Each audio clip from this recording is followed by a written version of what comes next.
Di pintu keluar mereka bertemu Danu. Pria yang jelas-jelas tak menyembunyikan keingintahuannya. Tapi Lily memilih diam. Begitu juga Aji. Setelah di dalam mobil, Aji sudah mulai bertanya tentang perusahaan pada Danu. Ini membuat Lily punya kesempatan untuk mengistirahatkan matanya yang mulai terasa berat. Ia tertidur sepanjang perjalanan menuju rumahnya. Danu yang membangunkan Lily, tepat di depan lobi apartemennya. Dengan mata mengantuk, Lily melirik ke depan. Aji sudah tidak ada. Mungkin sudah diantar Danu ke rumahnya saat Lily tertidur. Karena terlalu lelah, Lily tak bertanya apapun dan memilih mengucapkan terima kasih pada Danu. Di lobi, Tiar sudah menantinya.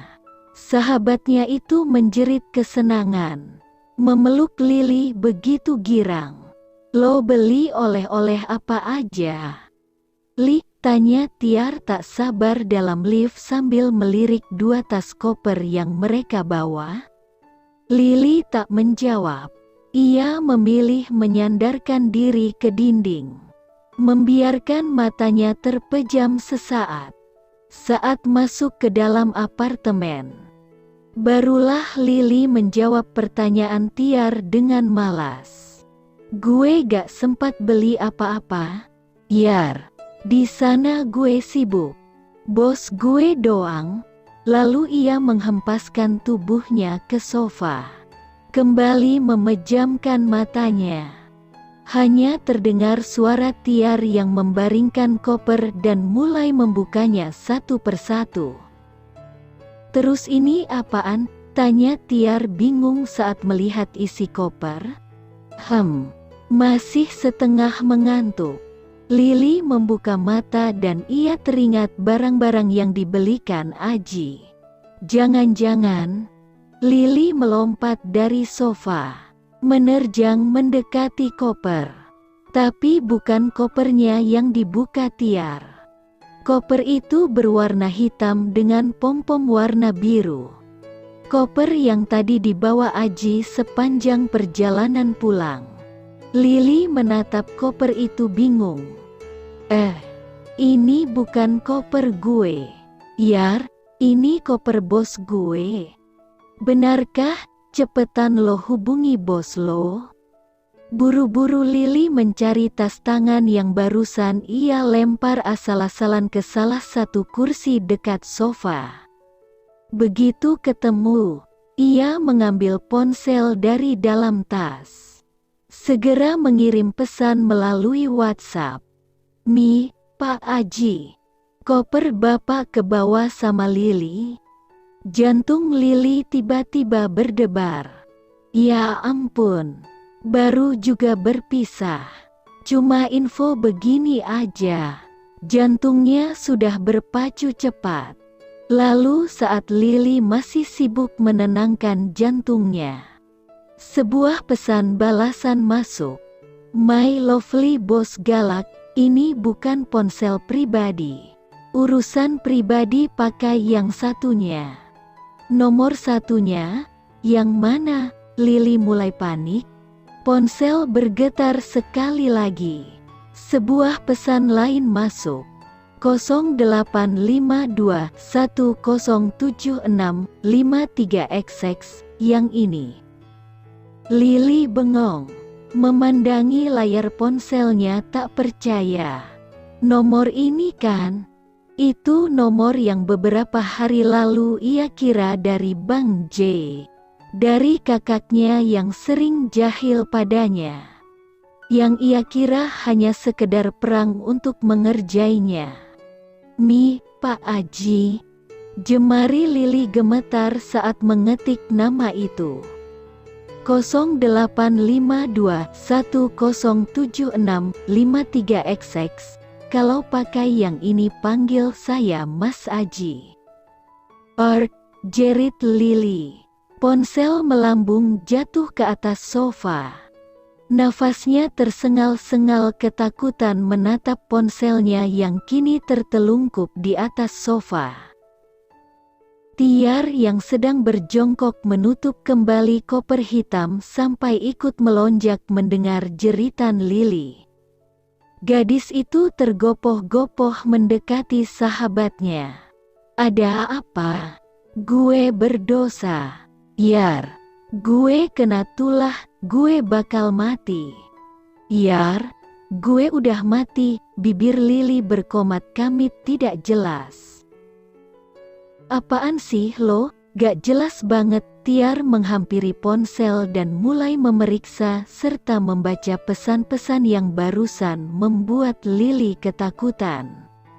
Mata Tiar makin lama makin membulat, hingga ia pun berucap, "Gila lo, Li, bos lu rayu begini.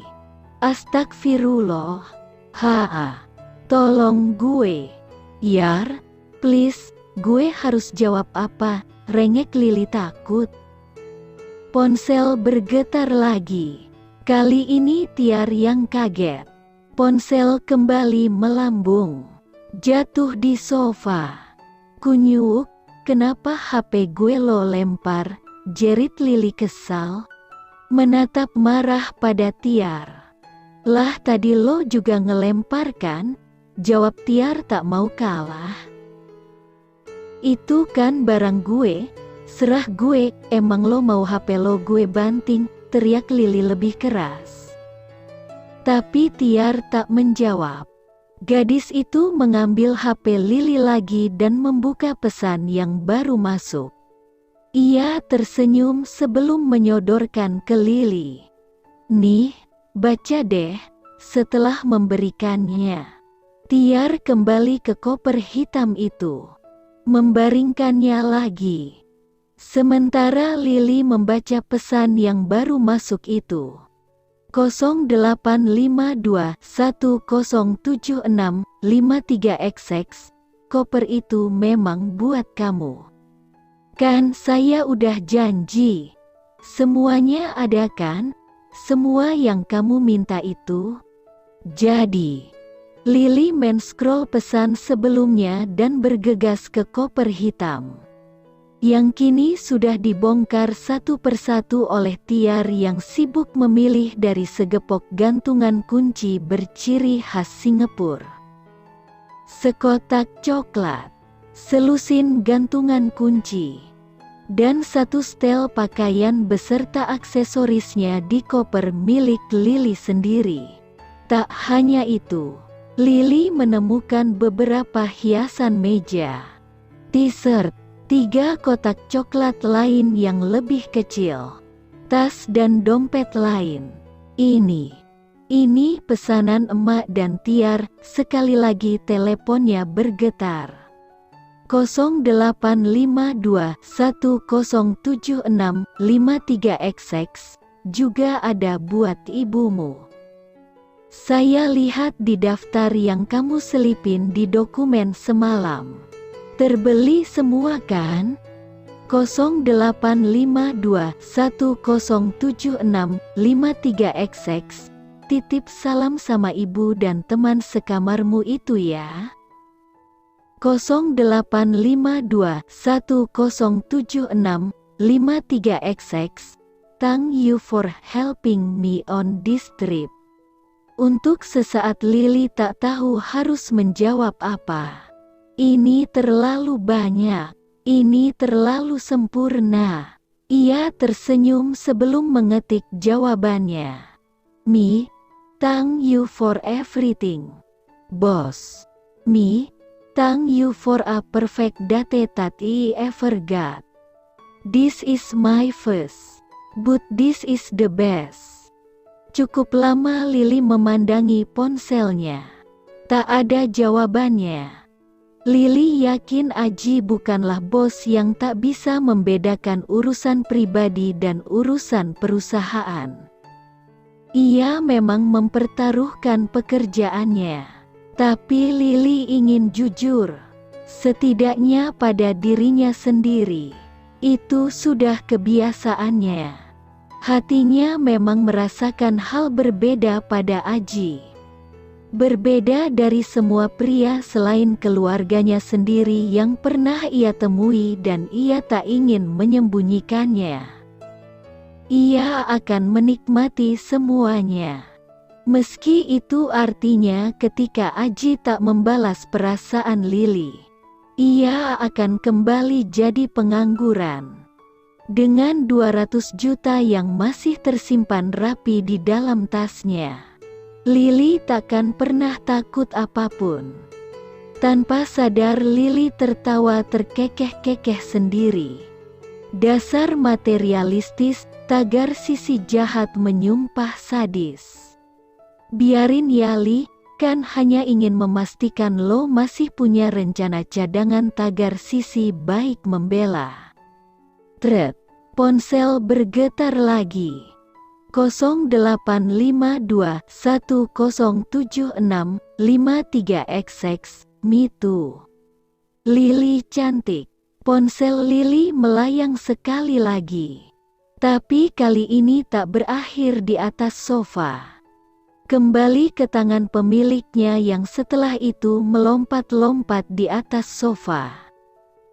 Membuat Tiar yang kini sibuk mengunyah coklat menggeleng-gelengkan kepala.